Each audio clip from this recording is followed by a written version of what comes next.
Bharatiya Janata party कार्यालय में हार्दिक स्वागत है। साथियों, आज का दिन जम्मू कश्मीर के लिए एक बहुत ऐतिहासिक दिन है। हम केंद्र की नरेंद्र मोदी साहब का हृदय से धन्यवाद करते हैं कि नरेंद्र मोदी साहब ने जम्मू कश्मीर की बेटियों को आज एक ऐतिहासिक निर्णय द्वारा जो उनको इंसाफ दिया है, उसके लिए हम श्रीमान नरेंद्र मोदी साहब का हृदय से धन्यवाद करते हैं। माननीय गृह मंत्री श्रीमान अमित शाह साहब का और जम्मू कश्मीर के माननीय उपराज्यपाल श्रीमान मनोज सिन्हा साहब का हृदय से धन्यवाद करते हैं, आभार व्यक्त करते हैं। पिछले 70 वर्षों में जम्मू कश्मीर के अंदर धारा 370 और 35A की आड़ में जम्मू कश्मीर की बेटियों के साथ बहुत अत्याचार किए गए। पिछले 70 वर्षों में जम्मू कश्मीर की बेटियों से उनके हक छीने गए। जब भी जम्मू कश्मीर से यहां की किसी बेटी का विवाह, उसकी शादी जम्मू कश्मीर से बाहर होती थी, उसके सारे जम्मू कश्मीर में संवैधानिक अधिकार समाप्त कर दिए जाते थे। क्रिमिनल इनजस्टिस जम्मू कश्मीर की बेटियों के साथ यहां कांग्रेस, नेशनल कॉन्फ्रेंस और पीडीपी की सरकारों ने 70 साल यहां जम्मू कश्मीर के अंदर किया। जम्मू कश्मीर की अगर कोई बेटी यहां से उसकी शादी बाहर के किसी अन्य राज्य में होती थी, उसके जम्मू कश्मीर में सारे अधिकार समाप्त कर दिए जाते थे। और यहां तक कि पाकिस्तान के कब्जे वाले जम्मू कश्मीर से अगर किसी लड़की की शादी जम्मू कश्मीर में की जाती थी, उसको सारे अधिकार दिए जाते थे, लेकिन जम्मू कश्मीर की बेटियों के अधिकार समाप्त कर दिए जाते थे।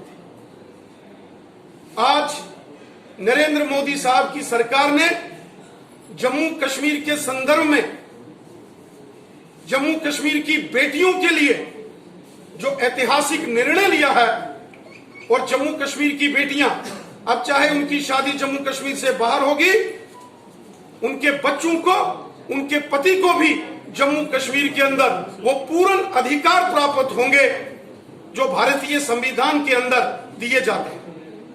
हम सब जानते हैं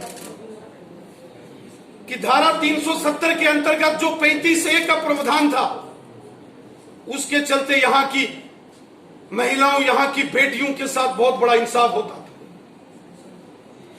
doctor Sushila Sahni versus Jammu Kashmir government का वो केस आपने देखा होगा। डॉक्टर सुशीला साहनी जी, उन्होंने एक लंबी लड़ाई लड़ी अधिकारों के लिए। जब जम्मू कश्मीर की कांग्रेस, एनसी और पीडीपी की सरकारों ने महिलाओं के अधिकारों को समाप्त किया जम्मू कश्मीर में, उस वक्त डॉक्टर सुशीला साहनी जी ने अदालत का दरवाजा खटखटाया।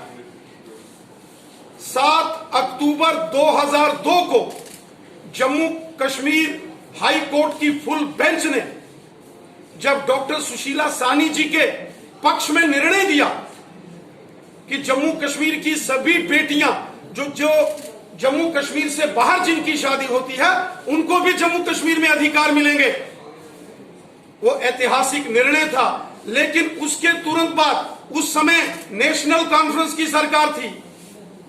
नेशनल कॉन्फ्रेंस ने उस निर्णय के खिलाफ अदालत का दरवाजा खटखटाया और कोर्ट में क्यूरेटिव पिटीशन दायर की नेशनल कॉन्फ्रेंस के लोगों ने, ताकि महिलाओं के अधिकार जो कोर्ट ने बहाल किए थे उसको समाप्त करने के लिए नेशनल कॉन्फ्रेंस 2002 में कोर्ट चली गई।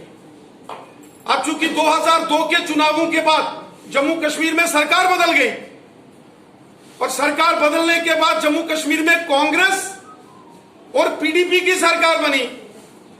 कांग्रेस और पीडीपी की सरकार ने और बड़ा जुल्म किया जम्मू कश्मीर की बेटियों और बहनों और माताओं के साथ, यहां की महिलाओं के साथ। कांग्रेस और पीडीपी की सरकार ने मार्च 2004 में जम्मू कश्मीर की लेजिस्लेटिव असेंबली में एक बिल लाया जिसका नाम था Jammu and Kashmir permanent resident status disqualification bill 2004। इस बिल में जो 2002 में ऑनरेबल हाई कोर्ट ने जम्मू कश्मीर की महिलाओं को अधिकार दिए थे, उसके खिलाफ कानून बनाने की कोशिश कांग्रेस और एनसी ने की। और वो क्यूरिटी पिटीशन जो पहले से ही दायर की थी एनसी ने जम्मू कश्मीर की बेटियों के खिलाफ, उससे भी बड़ा अपराध कांग्रेस और पीडीपी की 2004 की उस सरकार ने किया। हम सब जानते हैं कि 2004 में जब वो बिल असेंबली में लाया गया कांग्रेस और पीडीपी की सरकार ने कि जम्मू कश्मीर की बेटियों के सारे राइट्स खत्म कर दो, उस वक्त चूंकि वो कॉन्स्टिट्यूशनल अमेंडमेंट थी और किसी भी कॉन्स्टिट्यूशनल अमेंडमेंट को पास करने के लिए असेंबली में 2/3 मेजॉरिटी चाहिए होती है। और चूंकि नेशनल कॉन्फ्रेंस अपोजिशन में थी, लेकिन एनसी ने भी 2004 में कांग्रेस पीडीपी के उस बिल का समर्थन करते हुए 2/3 मेजॉरिटी से एंटी विमेन्स बिल, महिला विरोधी कानून जम्मू कश्मीर की असेंबली में पास करके जो अदालत ने 2002 में महिलाओं को हक दिए थे उसको भी समाप्त करने की कोशिश की थी। उसके बाद पूरे जम्मू कश्मीर के अंदर प्रचंड आंदोलन हुआ, लेकिन एनसी, कांग्रेस और पीडीपी की सरकारों ने किसी की सुनवाई नहीं की। और आज जब धारा 370 समाप्त कर दी गई है, आज जब 35A को समाप्त कर दिया गया है, आज नरेंद्र मोदी साहब की सरकार ने जम्मू कश्मीर की बेटियों, जम्मू कश्मीर की महिलाओं के साथ इंसाफ किया है। मोदी साहब का वो स्लोगन, वो नारा, वो मूल मंत्र, सबका साथ, सबका विकास और सबका विश्वास,